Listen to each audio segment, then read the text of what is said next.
Hey guys, it's the Brew Tool Reviews back again. Um, this video is just about kind of touching base on some things. I know it's been a little over a year since I've posted anything, so I'm not really sure what I'm going to title this because we're going to talk about a little bit of tools here in front of me. We're going to talk about some upcoming videos and shorts. I want to answer some questions that were in comments on other videos, and I kind of just want to give an update on the channel. So, you know what, let's dive right into these tools real fast and get them out of the way and talk about the other stuff afterwards.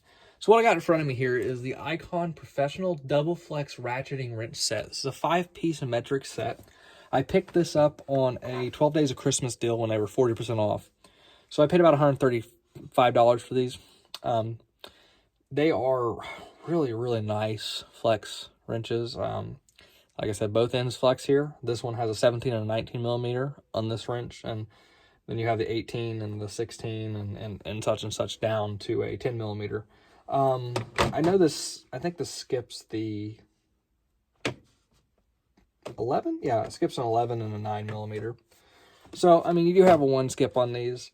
These wrenches are produced by a company out of Taiwan, but they're also produced for a couple other brands such as Mountain, I believe Platinum, and I believe, don't quote me on this, but I believe that these are also the same wrenches that Matco or Mac possibly sells. I know Snap-on has their own design that they produce in-house.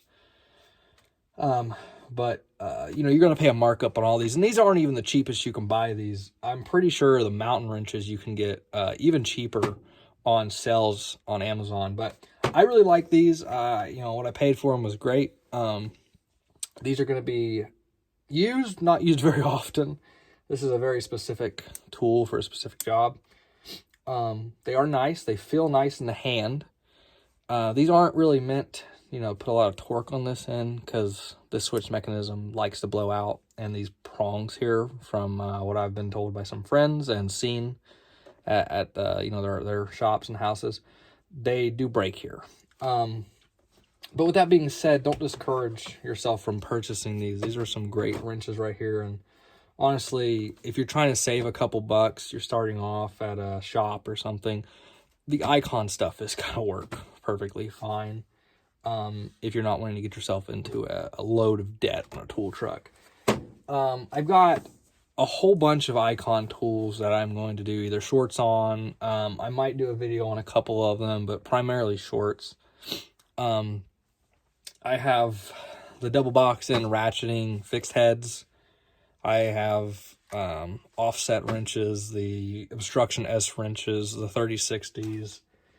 I've got impact swivel sockets, shallows, the Icon socket sets. So, there's going to be a lot of videos coming out on those guys in the future. This comes to part of the video where I'd like to answer some questions that were on some previous videos. I did a video on a Metabo 36 volt right angle drill, and I haven't made a follow-up on it yet. And part of that is that I've had some problems with not necessarily the drill, but just being able to do videos with the drill. I've used the drill. It works great. I had footage of the drill being used, and footage got corrupted.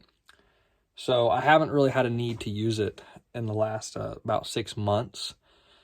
Hopefully this spring, when it warms up a little bit, I'm going to have some more uses for it. So hopefully we'll have a video there. But to answer some questions on it, it works great. Absolutely great. If you're in the Metabo line and looking for, a right angle heavy duty drill, it works great. It's got I believe it's got a 1/2-inch chuck on it. I'm not for sure. I'd have to go look back, but I'm pretty sure it has a 1/2-inch chuck. It never really bogged down. I drilled through telephone poles with it just to test it, and it worked great. I've used Milwaukee's whole hogs, and I have used DeWalt right angle drills. They're heavy duty ones. If you're not getting the DeWalt 60 volt, I don't feel like it's worth it.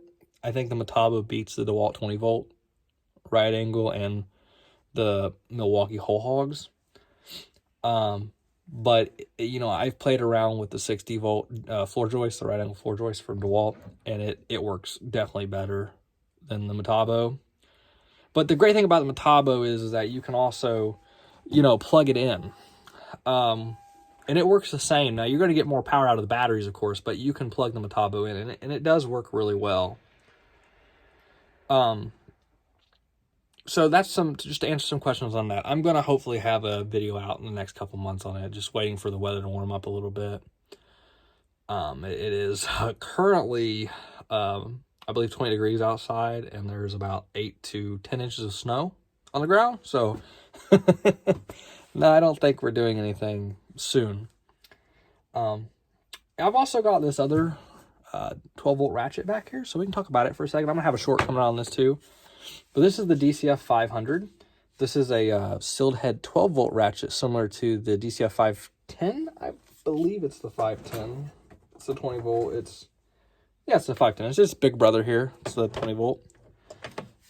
So this guy here has heads, of course, just like the 20-volt one. And it currently has a 1/4-inch bit driver in it.